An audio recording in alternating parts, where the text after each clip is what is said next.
looking for the water, looking for the sea, searching for my trouble, but my trouble finds me. Everybody breaks, everybody breaks, everybody breaks sometimes. I've been looking for the answer, don't help me find the cure to my cancer, 'cause I've been there before. Everybody breaks, everybody breaks, everybody breaks sometimes. Who's gonna bend now? Who's gonna break? Who's got the map to tell me what's at stake? I've been walking elements.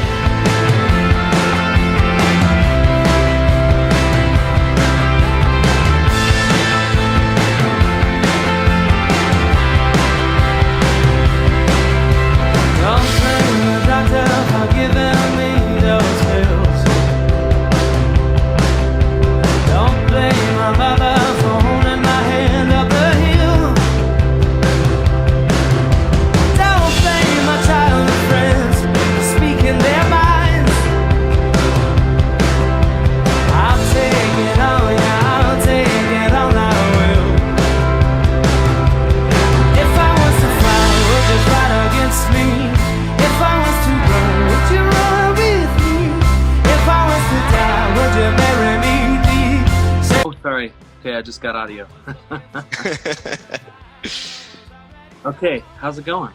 Good. You can hear me? You can see me well? Yeah. How's it That's going? great. Good, Tim. Thanks for Good. joining us. Welcome to the show, man. Thanks for having me. Where are you at? Miami, South Florida.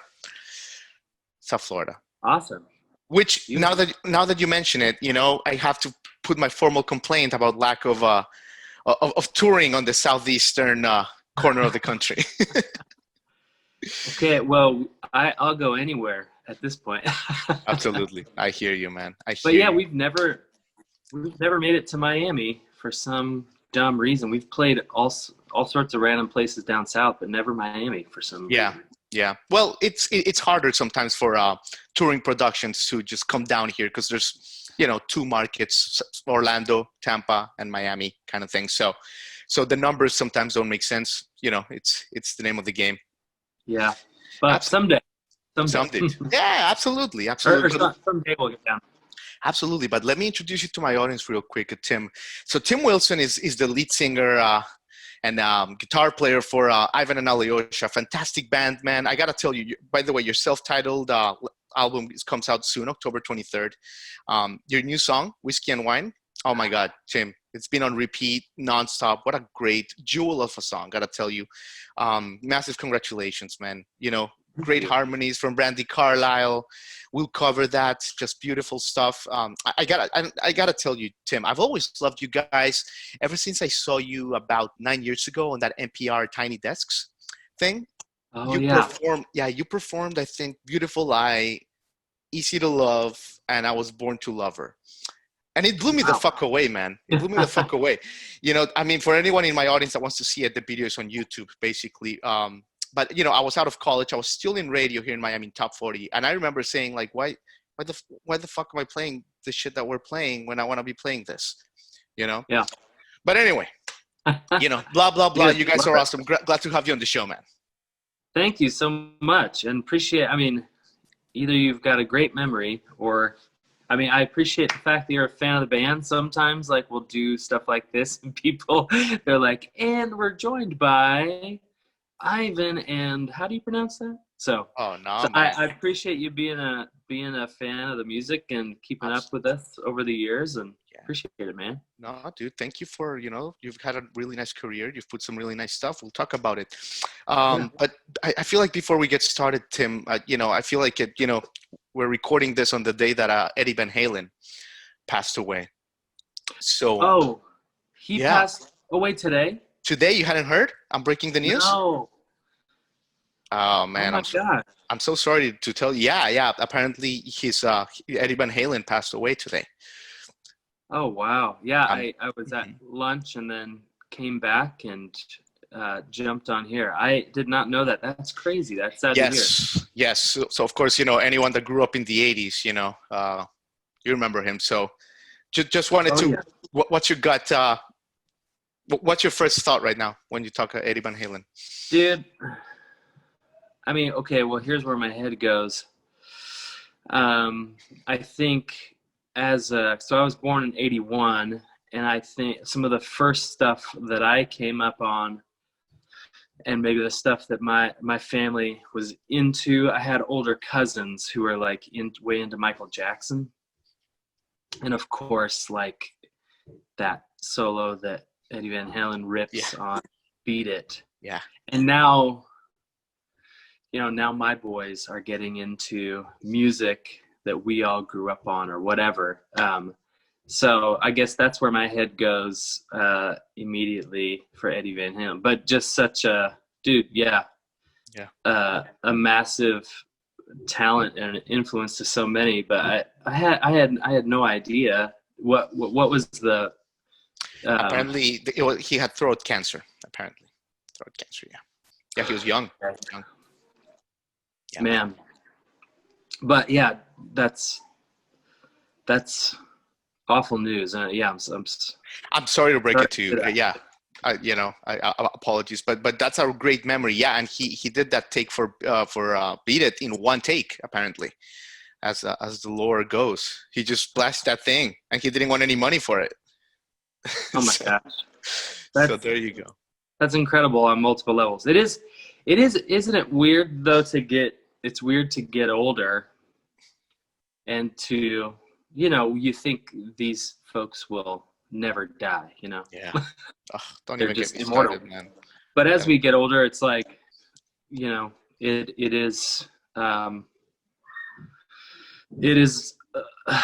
certain thing for all of us. Yeah. So, and not immune, rock stars and the Absolutely. giants among us are not immune to it. So that's crazy to hear, man. I had no idea. Yeah, man, it sucks. But yeah, I totally hear what you're saying. I think Tom Petty, Tom Petty's the one that like it felt like a family member to me, and that's when I really had that holy shit, what's happening moment, Yeah. Yeah, absolutely. But anyway, let's get on with Ivan and Alyosha because lots of good stuff to get into there. Tim, you guys have been quite productive this year. I gotta tell you, really productive. Later on was such a great EP in early May. And now you release Whiskey and Wine, of course, getting ready for the new album. So I just wanted to ask you, was it always planned to be this prolific this year, or was it like an audible that you guys pulled in like March when everything happened with COVID? That is a good question. So in a practical sense, like starting from, let's go back a couple of years when we've pretty much been done with the 12 songs that have kind of been in the can.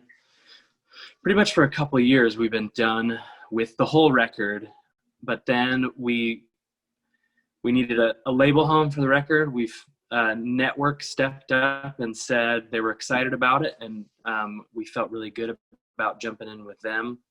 Yeah. And then from there, they kind of lay out their process, which is different than how we've done things in the past. Like with the indie labels we've been with before, the idea is you set a release date 5-8 months out and you release all 12 songs at once. Yeah. This time around, it was a pretty different model, and we knew we were getting into that with Network, is that they really like to take their time, release a single here, and then I think we did 2 singles EP, EP, and now there's another single that's out, and then full length, and then, this is another matter, but after the full length comes a 6-song holiday EP. So I think it's kind of a mix between like that. It's just kind of how Network really laid it out early on. Yeah. And then when COVID hit and we knew that the timeline was going to get stretched, then we went, all right, we're going to record another single for the record. We're going to record a 6-song EP of holiday music. We're going to do a collaboration with the Seattle Symphony. So I think COVID has certainly pushed us. Like we would have been on the road probably this whole time rather than recording Right. other projects. But to your question, the songs for the full length were pretty much in the can 2 years ago, and then we've kind of been slowly rolling that out until here we are today, and about 2 or 3 weeks the record comes out. Yeah, yeah. Well, I'm glad you brought that up, Tim, because just the music industry, it's such a weird time, isn't it? Like, it's Spotify now, it's TikTok. Basically, if you use iTunes, you're an old fuck. Basically, it's like what? It's like what? It's a very weird time, because of, and you just mentioned like the whole rollout strategy is different. It's a very splintered album world, I guess.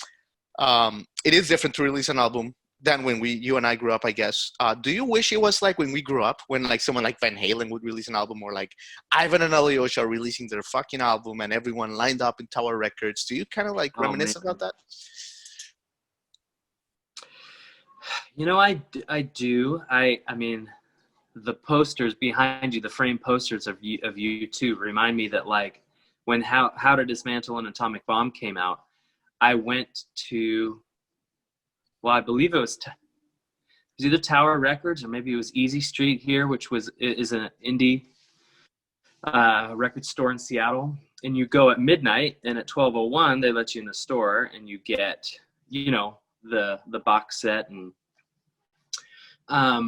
this was, of course, this was pre vinyl being hip again too, so everything was on CD.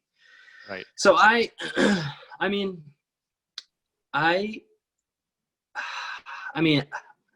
a little old school. I'd be happy to admit that. I think if people can thrive in this new environment, and I think each artist has to figure out how they thrive in this new kind of digital environment. I don't necessarily think it's a bad thing. It's just it changes, and it is changing quite a bit. For example, I mean, in 2015, it was like it was a question of whether we were going to put our music on Spotify, like whether we were going to put our new record on Spotify to stream. So even just 5 years ago, we're still, streaming wasn't as massive as it is now. Mm-hmm.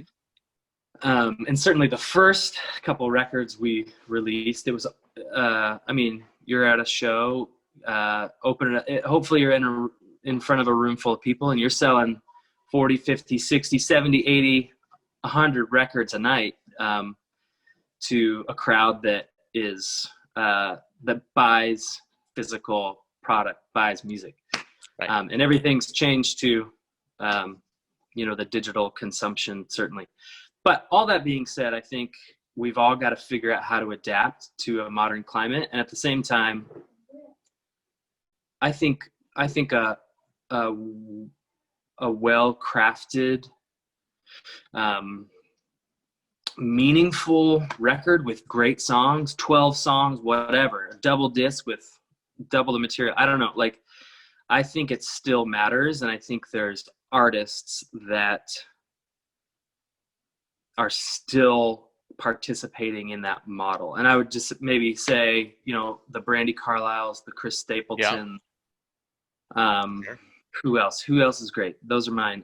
Ray LaMontagne. Yeah. Like, Margot Price. There's a lot of people doing cool stuff like that. Absolutely. So I think there's a way forward, but there's also, there's a, and the way forward maybe is the way back to how I hear music was released, like in the 50s and 60s. A lot of singles coming out, and wasn't necessarily about the record as much as it was the single. But people would put out music quite a bit more often. Whereas if you're going to put out a full record, maybe it comes out every 2, 3, 4 years, whatever. So I think, if people choose to embrace the model fully, like, I think that's amazing. And I think if people take 5 years to record a full length record and really have a statement to make, and it's this well-crafted piece of art with amazing songs, like, that's rad too. Maybe it's not a one size fits all, I guess is what I'm trying to say. Yeah, no, absolutely, Tim. That makes perfect sense. It's very customizable. Sure. Yeah. You're a family guy now, and so much has been done at home this year. So I wanted to ask you about, recently you were shooting the video for Whiskey and Wine, and Yeah. I saw you guys. You guys were like in close proximity in a room, and that whole Corona thing is like super like personal now. So I wanted to ask you, like, if like during the shoot, like how strict have you been with that? If like were you guys like in the same house, and if was someone like allowed to leave? Like, were you guys like in a compound and no one was allowed to leave, or like, is there flexibility? How has that worked out? I mean, maybe like, it's crazy to think that this has been going on for 6 months or so. It's insane. I think early on, we really like shut it down.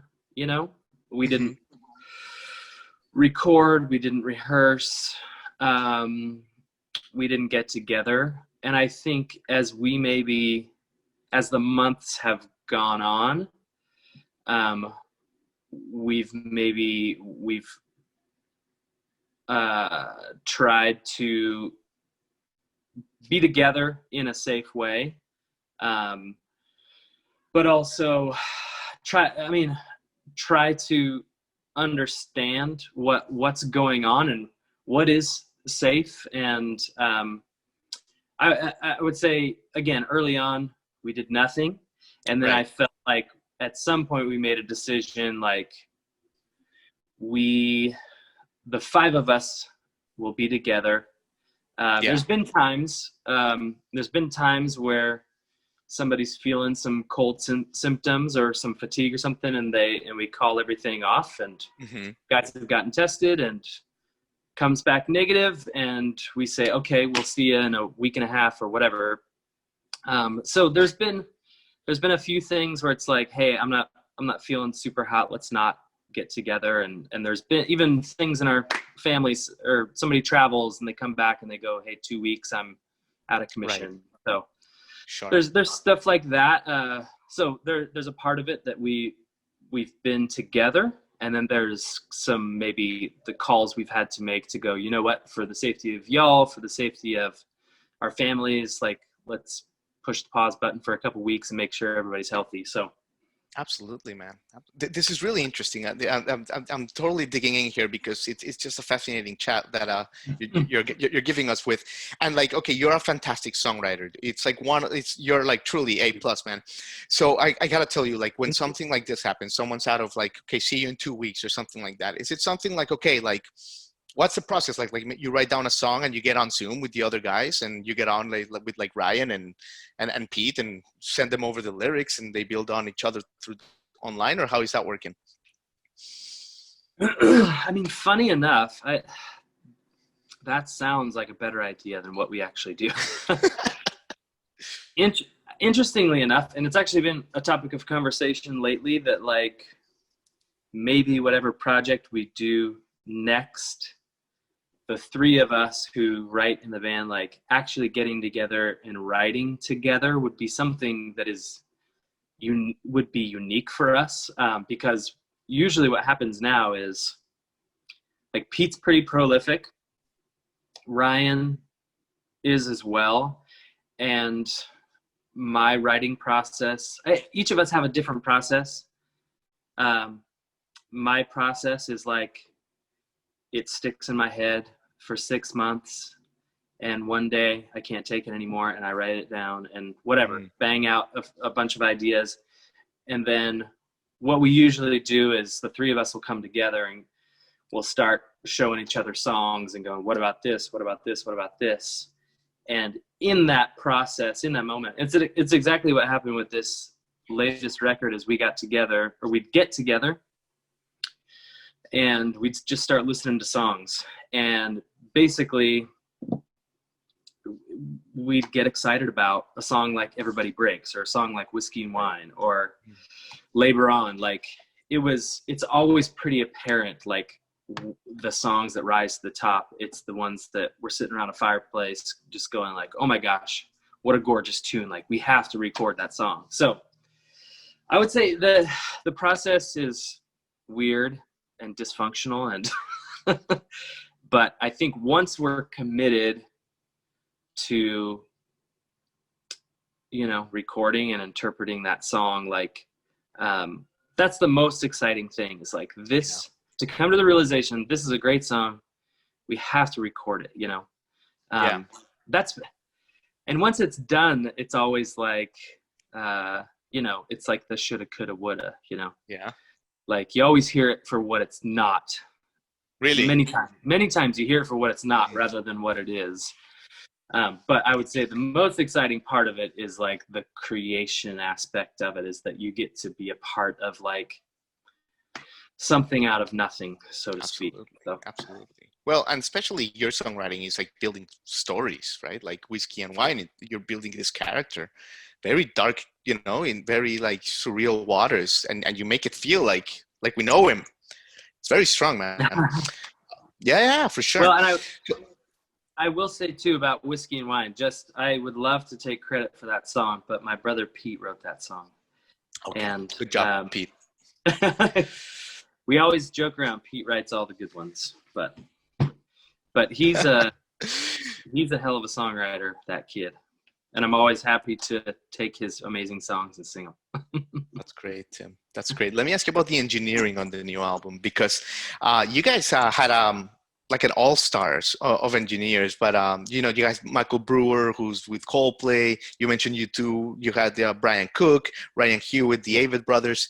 I was just curious like about the mixture of engineers. It's for those of us that are not in the studio, is it like having different producers that each one kind of brings their own style kind of thing? Or is it more like the same process? Like tell us a little bit about that mixture of engineers. Yeah, I guess the word that comes to mind, and a word that our friend Jesse Lauder, who's an amazing mixing audio engineer, uses a lot, is like tone. Like sonically, each of those guys kind of is able to capture something or bring out something tonally that that always kind of like pushes it over the edge, for us at least. And so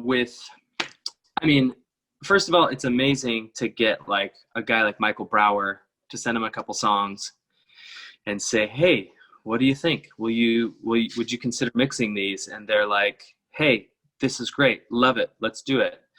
And Brian Cook, who we've worked with a bunch, he always does such an incredible job. And I would say Brian in particular is always so good at the back and forth with us, and really like hearing thoughts and notes. And he's really like collaborative in the process, where interesting others, maybe you'll get a couple of revisions and that's it. And the process is and there's probably an assistant engineer who's doing the communication. Yeah. Interesting. But Brian is like really hands-on. Ryan Hewitt was the same way.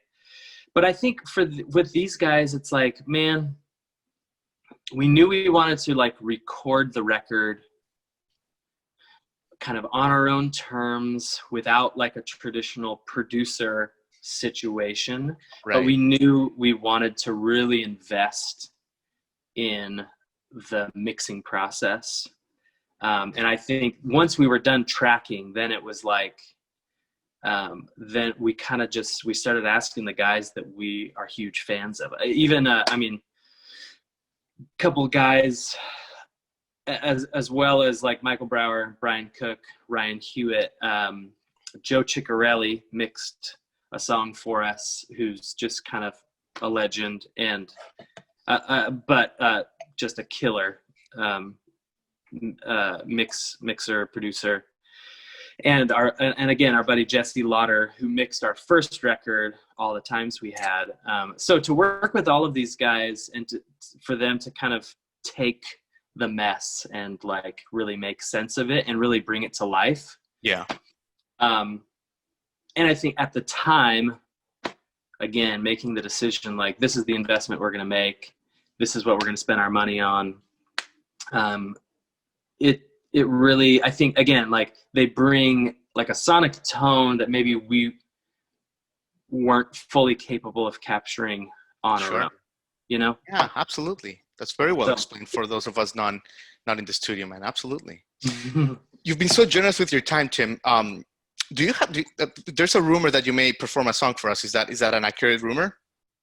It's on the interwebs. that is an accurate rumor. Let's do it. I would love to. Let's do it, man. Yeah, that's awesome. Thank you so much. Yeah, Dude, great. Thank you for having me. I appreciate like the fact that you know your stuff, and it's always great to like talk music, and it's but and again too, like, you know your stuff, you're a music lover, like, that's unfortunately that can be rare. I appreciate that, Tim. I appreciate that. No, well, I mean, that's what we're about. We're about, you know, sometimes we'll talk to legends like John Oates, and yesterday we talked to Judy Collins, and sometimes we talk to bands that everyone has to know, like Ivan and Alyosha. That's what we do, man. That's what we love to do. So thanks for your time, Tim. Yeah, well, thanks for having me. What are we singing? How about we do Whiskey and Wine? Perfect. And just let me give my audience a quick backdrop about it. It's Yeah. You created this character that is having a hard time with alcoholism. Is that right? Yes. Yeah. It's kind of a brutal song, but like and maybe this could be, we're guilty of this in a lot of the stuff that we write. There can be those darker moments, but certainly like there's the light at the end of the tunnel moments and some tongue in cheek. But I think it's a universal idea of like, you know, we each have things that we turn to and latch on to when things get dark or when things get hard. Timely. And I think, and so the question is, what do we turn to? And within that kind of story of self-destruction and redemption, there's like a love story in the midst of the song too. Yeah. Okay, perfect. Love it. All right, here we go. Whiskey and Wine. And like you said, Brandy Carlisle and the twins, Yes. Tim and Phil Hansroth sing background on it. Yeah. We didn't even get a chance to talk about Brandy, but she's amazing. She's a spectacular. You've seen her rise. You guys are best buddies. And great, man. But yeah, your new album, October 23rd, and this song's going to be in it. Awesome. Dude, thanks so much. Here we go, Whiskey and Wine. Woke up in the morning without you by my side, trying to remember why you said your goodbye. And my head was pounding as I walked through the door. I can't let you leave me like the women before. That whiskey and wine gets me through the hardest of days. I know it's not right. I know it's not okay. Those old hymns and rhymes, yeah, they keep the potions away. Be patient, my darling, for the light of my day. Feels like I'm in the shadow of an unwritten song. searching for the right meaning, and where I went wrong. Well, I've been thinking about heaven, and I've been thinking about hell. If my woman don't kill me, the Lord might as well. That whiskey and wine gets me through the hardest days. Well, I know it's not right. I know it's not okay. Those old hymns and rhymes, yeah, they keep the potions away. Be patient, my darling, the light of my day. If I could persuade you, make my heart beat again, bring me up from the ashes, make me whole, my friend. I said a man don't need rest, we can do without comfort. Oh, but the threat of a life without love will drive the best of men down.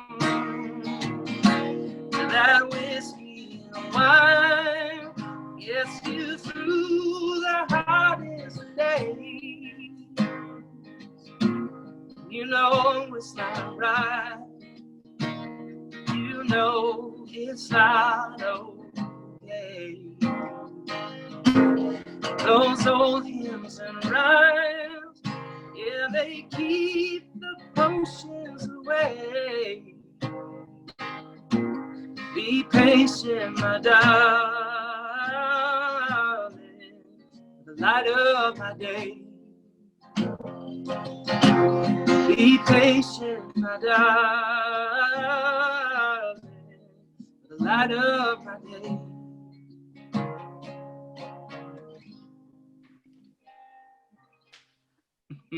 Nothing needs to be said, man. Spectacular. Oh, bring me up from the ashes. Every line. Spectacular, Tim. Thank you so much, man.